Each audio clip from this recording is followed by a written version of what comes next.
Hello everyone, and welcome to my General Hospital official channel. I hope everyone is having a wonderful day. Before we begin, please hit the subscribe button and give this video a thumbs up.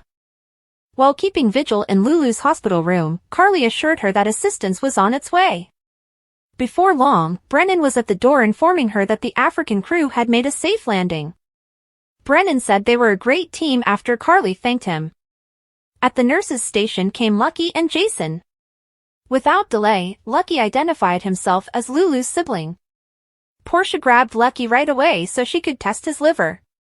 Portia answered Lucky directly when he inquired about Lulu's condition. "Her condition is deteriorating, and we're running out of time," Portia stated. After taking Lucky's blood, Portia explained that they wanted to see if his liver fit the requirements for a transplant and, if so, if he was a match for Lulu. Lucky was evaluated by Portia to make sure he was in good enough physical shape to donate a portion of his liver. Lucky surprised Jason near the elevators when the exams were over, and he was amazed that he was truly home. The men discussed the difficulty they had, as well as their loved ones, in going back to Port Charles. Prefer other soap operas over General Hospital, B&B, or Days? Come discuss with us on our SC boards.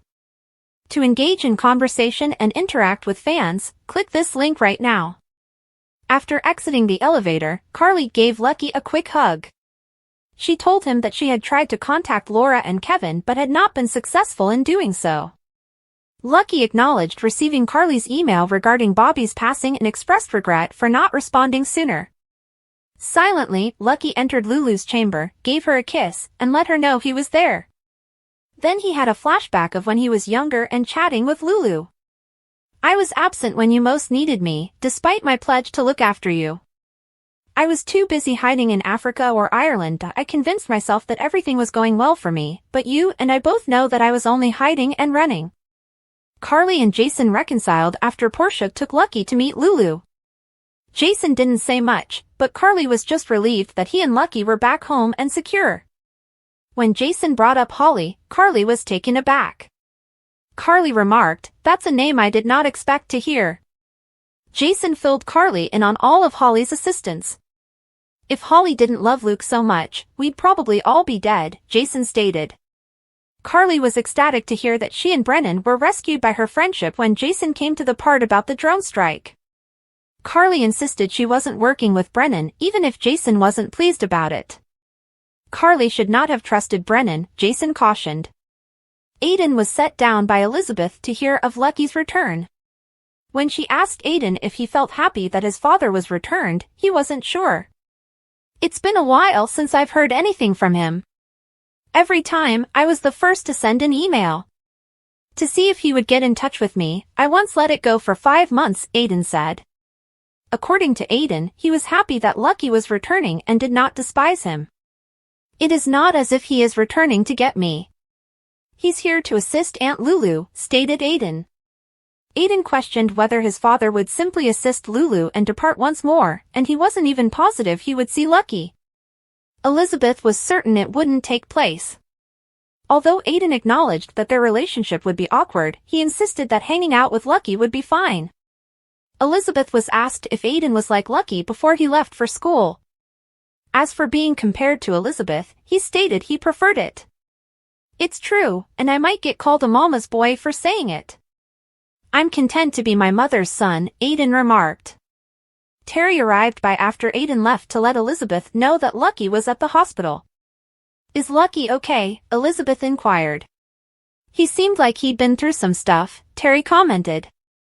Lucky's reappearance was discussed by Elizabeth and Terry, who both admitted that Lucky was essentially a stranger. Terry was informed by Elizabeth that when she heard Lucky's voice on the phone, she felt something for the person he was, not necessarily the man Lucky was now. Elizabeth thought Lucky would take off soon. Lulu recovered. Lucky entered Bobby's, where Elizabeth was enjoying coffee, right before Terry arrived back at the hospital and heard from a relieved Portia that Luke was a match for Lulu. Relieved to finally be home, Anna settled down on the couch to unwind. "What are you doing, Devane?" she asked herself as she swiftly flashed back to kissing Jason. Felicia entered the room to pry into Anna's thoughts, but she could tell her companion was preoccupied. Felicia didn't buy Anna's attempts at an apology, even if she claimed to be exhausted. I must hear the entire story of that excursion, beginning to end. All the details, Felicia remarked. After telling Felicia everything that had occurred in the casino, Anna shocked Felicia by revealing that Holly was Sidwell's girlfriend. Felicia found it impressive that Holly had put herself in danger for Jason and Anna. The rest of the narrative was told to Felicia by Anna. Felicia expressed her gratitude to Jason for supporting Anna at her moment of despair. Felicia made the observation that Jason had comforted Robin when she was a teenager, and it made her expect he had also comforted Anna. Felicia wondered too if it was a coincidental drone strike that had spared them all. Holly was standing there as James opened the door. James recalled her, which startled Holly. Mac was surprised to see Holly when he entered the room, and he let her in. Although Mac informed her that Robert wasn't present, she was still expecting to locate him and surprise him. Holly was asked to stay there until Mac returned from taking James to school. After being by herself, Holly made an enigmatic phone call to discuss ice. When Mac came back, he saw Holly had poured some champagne. Holly and Mac took their time catching up. When Mac revealed he had a son, Holly was taken aback. Ethan's mother, Holly, gave Mac an update, saying that her son was out of trouble and doing splendidly. Mac was direct when Holly finally inquired about Robert's situation. Since leaving WSB, Robert has created a happy life for himself here. Mac remarked, "I'm afraid your visit will spoil it." Holly walked out, furious. Upon Brennan's arrival in his office, Robert asked him about the latest developments in Africa. Robert was given a detailed explanation by Brennan, but he cautioned him that if Sidwell was still alive, then nobody he had just saved was safe. Brennan responded to Robert's inquiry about the identity of the fourth passenger on the aircraft with a query. Brennan questioned, "How worried should I be about Holly Sutton?" Robert said he'd check with Holly and get back to Brennan, but he didn't have an answer. After Brennan departed, Holly tried to knock on Robert's office door, but she gave up and walked out. Apologizing for being late, Nina entered Curtis's office. After giving Curtis's suit a quick glance, she expressed her admiration for his new appearance. Curtis kept Nina informed about the distributors of Crimson being all business. Discussions immediately shifted to Drew's campaign.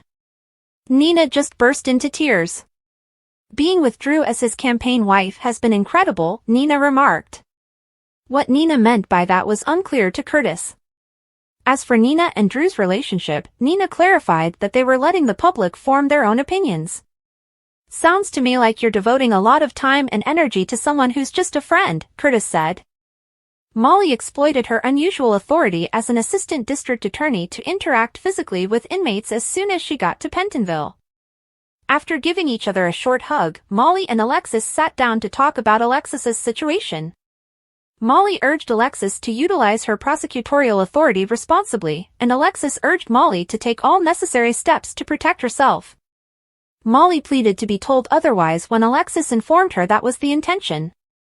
"Not if you allow yourself to be sent to prison so that Sonny won't be," Molly replied.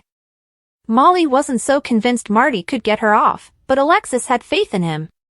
Molly wasn't holding much hope for Alexis finding the gun, even though she thought that would be her best line of defense. Molly recognized that Alexis remaining silent about Sonny would prevent Christina from losing it in court and placing herself in legal peril. If Christina hasn't already ruined her life, you have a sneaking suspicion that she soon will. And then, Molly said, all of your work would have been in vain. Sam and Molly, in Alexis's opinion, could look after Christina while she was in jail. Molly declined. I can't have a relationship with Christina unless she starts taking responsibility for her actions, Molly stated. Admire B&B, Days, General Hospital, or other soap operas. Participate in the discussion on our SC boards. To interact with fans and start a conversation right now, click this link.